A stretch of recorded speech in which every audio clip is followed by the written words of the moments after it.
น้องแดงไปไทยแล้วไปต่างประเทศแล้วบัดนี้เนาะแต่บ่ได้คิดฮอดอีกถึงบ่บ่ล่ะถามความในใจดิบ่ได้คิดฮอดบ่บ่ล่ะสิม้อยได้ม้อยติบ่คือตะกี้บ่คือตะกี้แล้วตะกี้อันตอนที่ว่าอันไปรับเอาแล้วนั่นใจคิดฮอดเนาะคิดฮอดแต่บัดนี้ได้มันจังบ่คิดฮอดบัดนี้จังบ่ได้คิดฮอดนะได้ยินว่าเวียงว่าบ่ได้คิดฮอดหัวมันนอกว่าเราอ่ะบ่ต้องคิดฮอดหัวมันแต่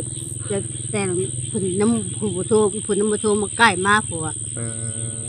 อันแต่เพิ่นก็ยังโทรมาอยู่แม่นบ่แม่จอนเพิ่นก็โทรมาได้ยินแต่เพิ่นช็อตมาแล้วเขาก็บ่ช็อตแล้วเขามีเงินเฮาก็จ้ามันแล้วเฮาอ่ะจังไปก็ไปแล้วเนาะจังไปก็ไปแล้วเฮาสิได้เกี่ยวเฮาก็ต้องไม่โซดอีกแล้วจะไปต่างประเทศก็ไปแบบนี้คือเราสิไปต่างประเทศนำแฟนเราแหละเนาะเพราะว่าเพิ่นเว้าเล่นพาสปอร์ตนำบ่เล่นพาสปอร์ตเล่นเรื่องเพิ่นคือนี้นะเพราะว่าแลมบัตนี่นะว่าบัตนี่แหละว่าเอาผู้มาตะกี้นี่มาเจ็กเงินนั่นแหละอันนั้นล่ะว่าเห็น FC ด่าหลายเห็นในอันนี้ในคอมเมนต์เพราะว่าเฒ่าบ่แฮงเลยยังมันนั่นอยู่ว่า FC มันเป็นหยังว่าคือบ่ให้ถ่ายคลิปถ่ายหยังเพิ่นว่าทั้งที่หรือว่ายันมีให้เห็นบ่จะมีต่างประเทศจะเห็นบ่เพิ่นว่าเพิ่นสิ FC นี่ก็คิดได้แสนที่เราบ่ให้ถ่ายคลิปนี่แล้วคิดว่าเรามีเมียบ่รักมาน้องแดงบ่ว่าจังได๋ก็จะบ่อยากให้ถ่ายคลิป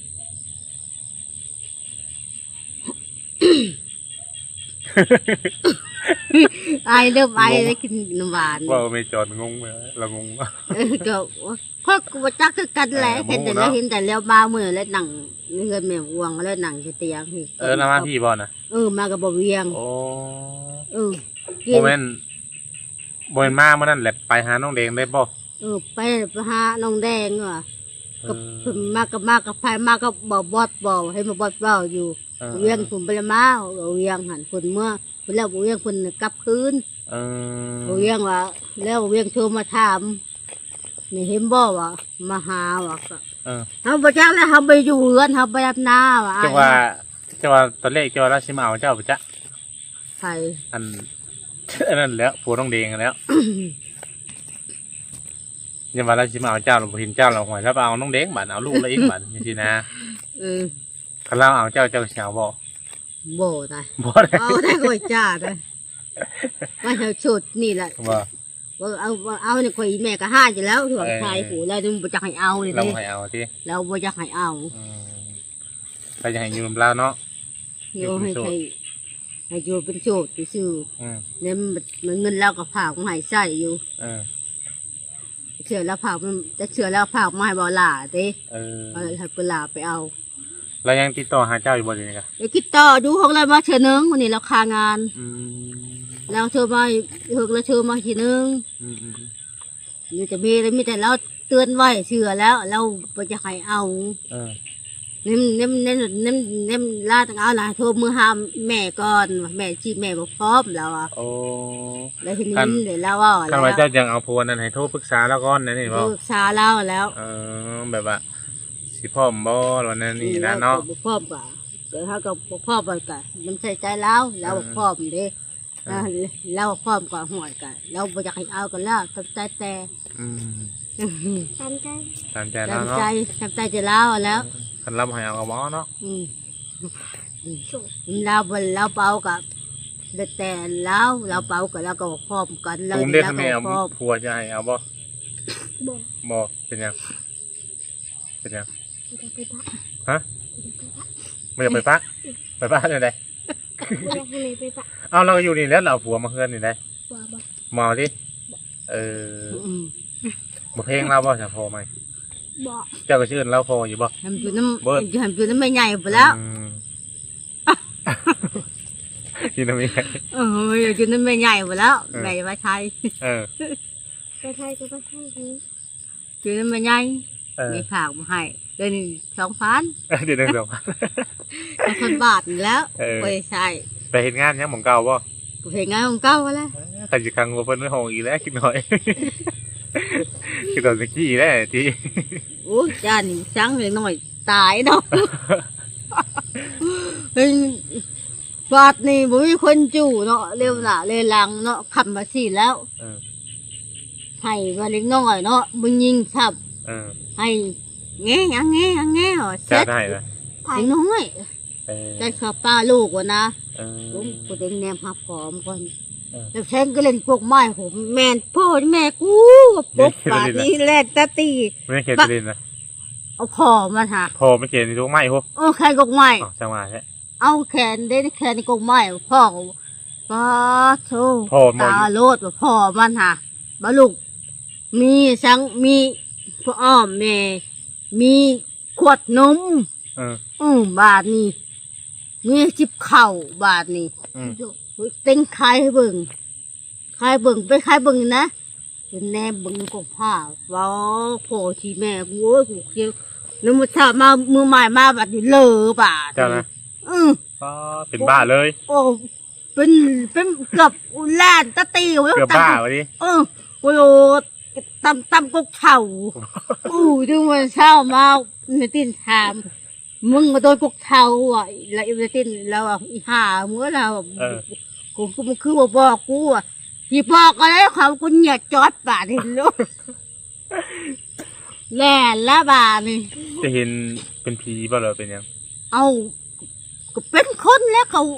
เอาเชือกมาได้เชือกเขาผูกงัวน่ะ เออ เชือกผูกง่วเลยก็ แค่มาจะเล่นอยู่ เขียนอูนี้ บ้านนี่ใช้เล่นบ้านนี่ สูงอะไรป่ะ สูงมาแล้ว ยังไงนะ โอ้กบห่วงผูก อ่ะบัดพรไม่ใช่พร พร้อมผูกคอตายเด้ เออ ลูกแล้วลูกให้แง่จะลุมพี่แต่เก็บอยู่ห้าน่ะค่อยขึ้นไปเก็บจางอะเด้ เออ เขาขึ้นไปเก็บจางค่อยก็ใต้ไผ่ก็ลอกเพชรคือไปน้ำทางเบิ่งต้องให้แง่ลูกชอกเบิ่งเป็นหากระดังจ้อหากระดังแป๊บเดียวนะ เออ นั่งหากระปงทางแป๊บเดียวหาขึ้นหาขึ้นไปเขาหาก็ขึ้นไปเก็บจางแล้วหลังให้เก็บจางบาดนี่คนป้าคนคู่แล่จังมาดีก็ห้องแล้วบาดนี้โอ้ยไม่แม่ว่ะคนตายนั่นว่ะไม่ตินเลยดูชายแท็กซี่เต็มบุเรียวแล้วแท็กซี่พูนรับตาแล้วจาน ไม่เขาเกิดเราบุคคลเป็นผีสาง ผูกคอตายดิ บาดนี่จ้าแล้วบาดนี่มึงไม่มาบาดนี่ย่างไปเชียงขอกระตูบาดนี่คอกเฮ้ยบึงนี่ขอนั่งเฮ้ยพวกบัดไข่บาดนี่พวกเก่าคนละไข่จับพี่ป้าได้ว่าคนก็จู่บาดนี่พวกคนเบิ่งตัวคนเบิ่งนังบาดเด็กปุ่นคนชีนอนบาดนี่พังเบิ่งเฮ้ยเสียงยังเฮ้ยเคาะนะเฮ้ยเสียงยังวะปัวเพลงจ้างก็มูว่ะ ปัวใช่ไหมเพลงจันกูเจ้าครับ จ้างเขาเจ้าบาดนี้คอยไปจ้างคือการเขาคบออกจากห้องว่ะ แล้ววันนี้ไม่ไพ่ชมาโคอะไร ใครคิดว่าผีแล้วมาขอว่าขอบัดเป็นเจ้าใครตู้บาดนี่บ่เห็นมันคอยไต่หัวโคมน่ะเรียหาแล้วบ่เห็น เปิดลงไปกับบ่เห็นเนาะหน่อยจืบเตยโตว่าตัวหนาวหน่อยจ้าอีกบ่แห้งแล้ว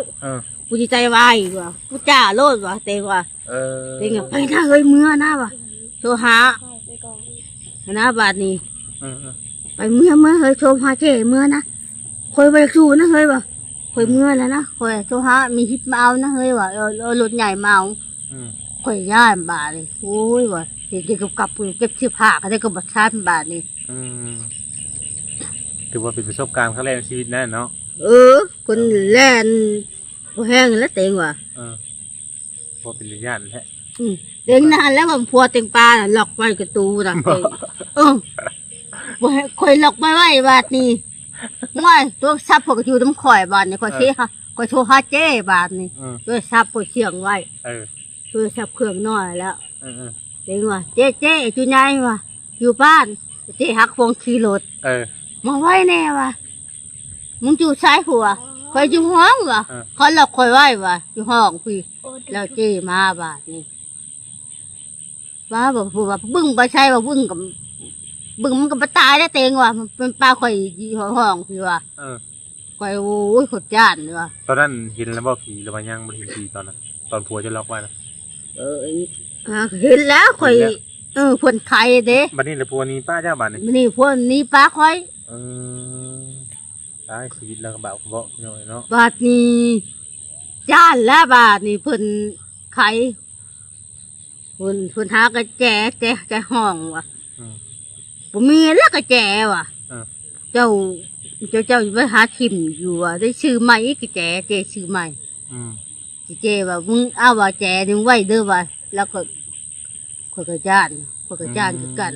บอกมาพี่ ข่อยพบมาพี่ได้ไปป่วนเฮียงเชียงใกล้ๆได้บ่มีไม้ใหญ่เด้ ชอบโตน่ะ อืม แล้วห้องว่าพี่แล้วว่าพี่ เออ แล้วก็เว้ากูทายคือกันนี่ ใคร ค่ะ จะว่าเจ๊ตีเป็นคนเล่ากันเนาะ กูเล่ากันเล่า แต่มัน ให้เบิ่งเด้อเรา เออ ให้เบิ่งอยู่ใกล้ให้เบิ่งเพราะก็นอนเฮือนลาว3 มื้อพุ่นน้องมัน โทษ แต่ละแม่นอันอยู่ไทยเพิ่นเลยเจ้าเนาะ ก็ บ่เจ้าทางมาใช่ ไปบ่ทันจูนจันอยู่เป็นลูกเราจ้ะ เออ แล้ว จะปะไว้ ลืม คือคนหลายด้วยนี่ แล้วไปเจอปุ่งปลาวายนะแล้วโชว์เลยแล้วเมื่อย โอ้ไปก็ ปลาวายนะปะนี่ ปลาวายให้ปลาวาย โอ้ยบนกุ้งชาเด้ กุ้งน้ำชา คอย ได้นี่ แล้ว เออ แล้วเมื่อยแห้งล่ะ อืม ไปบักเป็นสภาพจะมียังอยู่ ใช่ฮะ จะบ่ได้ไปบ้างเพิ่น บอคืนนี้แม่เราไปนอน2 มื้อ3 ชื่อคืนเลย เออเจ้าก็พักผ่อนเมื่อยเฮ็ดเวียกเด้ ผักพร ให้ผู้อันนั้นแหละผู้บ่เมื่อยได้ไปตื่นเช้ามากับดกกาดำหน้าจ้ะป่ะ นี่ นกได้หลายแล้วบ่กานะ เป็นไม่ร้อย อ่ะ ร้อย อยากนอนเลยอยากนอนนะ อืม โอ้ไปเลยน้องบิวเป็นบ่ ไม่ใช่ปะ ไปพุ่นแล้วเพื่อนกูโชว์ไปแล้ว โรงเรียนไปไทยแล้วบัดไปต่างประเทศแล้วบัดนี้เนาะ เอ้ย เจ้าบ่ได้คิดฮอดอีกถึงบ่ บ่ล่ะ ถามความในใจดิบ่ได้คิดฮอดบ่ บ่ล่ะ เออ สิม้อยล่ะ สมัยติ นู่น บ่คือตะกี้บ่ คือตะกี้แล้ว ตะกี้อันตอนที่ว่าอันไปรับเอาแล้วนั่นใจคิดฮอดเนาะ มีขี้ฮอด เออแต่วันนี้ได้มาจังบ่คิดฮอดบัดนี้จัง เอ้าบ่ได้คิดฮอดนะไดยินว่าเวียงว่าบ่ได้คิดฮอดหัวมันนอกว่ะเราอ่ะบ่ต้องคิดฮอดหัวมันแต่เพิ่นน้ำผู้บ่โทรเพิ่นน้ำบ่โทรมาใกล้มาพุ่นว่า เออ เขาก็ อันว่าง่ายน่ะตอนนั้นน่ะมันบ่ได้เกิดเรื่องเนาะ นู่น มันบ่ได้เกิดเรื่องแต่เจ้าก็คิดฮอดแม่นบ่ นู่น คิ คิ ด ด ฮ ฮ อ อ ดแบบ ดแล้ว ซ้ำลูกซ้ำเต้าอย่างนี้เนาะ นู่น แล้ววันนี้มันเกิดเรื่องเกิดราวมาแล้วมีปัญหาแหละเจ้าก็เลยตัดสินใจว่า ปล่อยไปตามเวทตามกรรมอย่างประมาณนี้บ่ นู่น ให้เขาอยู่แต่เขาก็อยู่แต่เฮาประมาณนี้เนาะ นู่น บ่อยากไปว่าวุ่นวายจัง เอาบุญวานเขานะไอ้เวียงก็บอกอยู่ต้องจุ่งพอมันนี่ ดีแล้วเจ้าตัดสินใจได้ นู่น แต่เพิ่นก็ยังโทรมาอยู่แม่นบ่แม่จอน มันก็โทรมาให้ได้ยินแต่เพิ่นช็อตมาแล้วเขากับบ่ช็อตแล้วเขาบ่มีเงินเขาก็จ้ามันแล้วเฮาอ่ะ ยังไปก็ไปแล้วแหละเนาะ จะไปก็ไปแล้วเฮามีที่ได้เกี่ยว เออ เฮาก็ต้องไม่โซนอีกแหละ โนสนโนแคป่ะจ้ะล่ะ บ่ ฮะ บ่ โนสนโนแคบ่วะ บ่ได้ บ่ได้โอ้ยบ่โนสนโนแคคือหยังบ่สนบ่วนบ่วาย บุญมาไว้แล้ว โนสนโนแคเนาะ เลย บอกเองไม่ได้บอกอะไร มีแต่โนสนโนแคทำไมจอนมาปล่อยไปตามชะตากรรมของภายของมัน ต่างคนต่างอยู่บ่อันหาเรื่องบ่วุ่นวายใช่กันเนาะ เลย เพิ่นจะไปต่างประเทศก็ไปแบบนี้คือเราสิไปต่างประเทศนำแฟนเราหั่นแหละเนาะ เพราะว่าเพิ่นเว้าเล่นในพาสปอร์ตนำบ่ หนูเพิ่น เล่นพาสปอร์ตเล่นเรื่อง เพิ่นคือนี้นะเพราะว่าแลมบัตรนี่นะว่าบัตรนี่แหละว่า อืม แลมบัตรว่า โดย ว่าคือพวกสีหนาวมานั่งรอ นี่นะคือค่อยเบิ่งคลิปมันหลายนะโหงคลิปน้ำปลาแวดนั่น อืม ค่อยลงจากหันแล้วค่อยแล้วให้เบิ่ง แล้วป้าเราเป็นเราว่าเป็นจิตุ้ยได้เราอ่ะ มันจะจ้อยว่ะ ต้องแดงนะ ผู้บ่าวน่ะ จอยบ่ตุยคือปุยนี่ บ่ คนละคนเหมือนกัน บ่ผู้ใหม่ใด ผู้ไม่ จำพอหักหาจังหากันนะ เมียคือสิมีหลายคนแหละ เลยแล้วให้เบิ่งแล้วอ่ะ คือเด็กย่อยนะทำนี่เลยนะ สิบอกนะว่าสิมี2ผัว3ผัว จักแล้ว เดี๋ยวมันนั่นผัวแล้วผู้นี่ได้ผู้คนมาหาชุนเจ้ามาเจ๋งเงินสุกรนี่ได้ บ่ ผู้นั้นล้านอันนี้จื้อได้อยู่แล้ววะ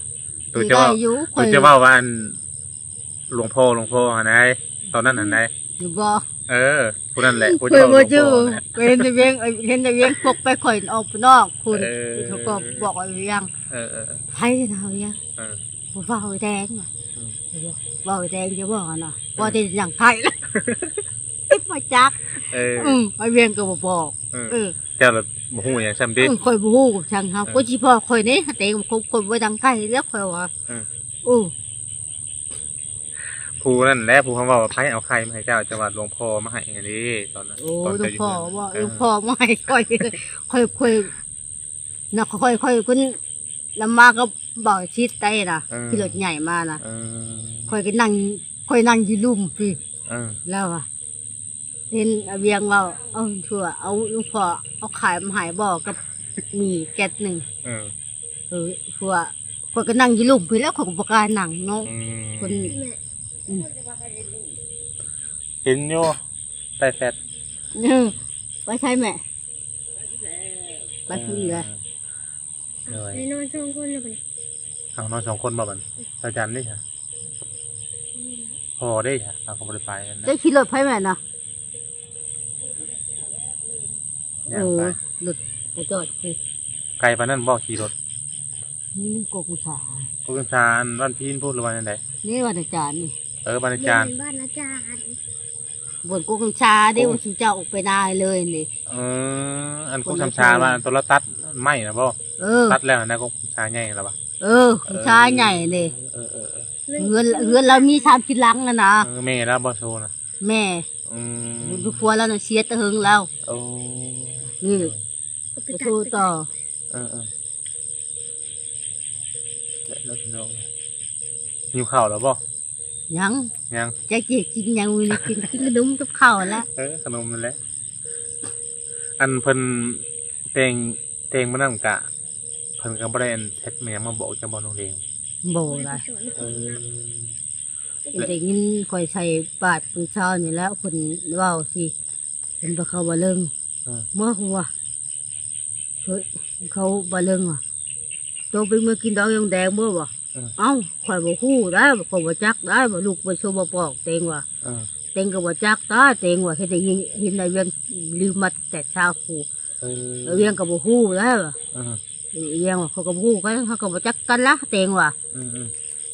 ได้ยินเช้าแค่บาทปืนเช้าเนี่ยยัวอยู่อ่ะ คนชาวบ้านติ คนถามบ่ป้าน ในปัวต่างประเทศแล้วเลยติ เขาไปเบิ่งตัวเอาผัวแล้วอ่ะงัวน่ะ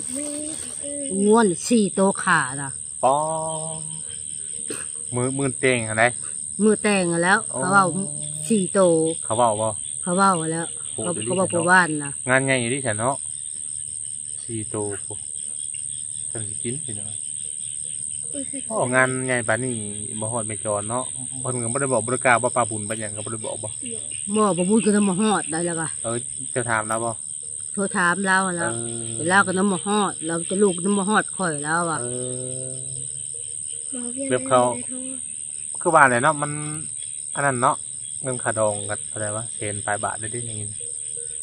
เขาไปได้ผู้เดียวคือว่าแหละ ได้คนได้ผู้เดียวแล้ววะเกิดทำคือว่าวปอแวดว่าวอะไรปิดชิปก่อน สำหรับโมไห้กะ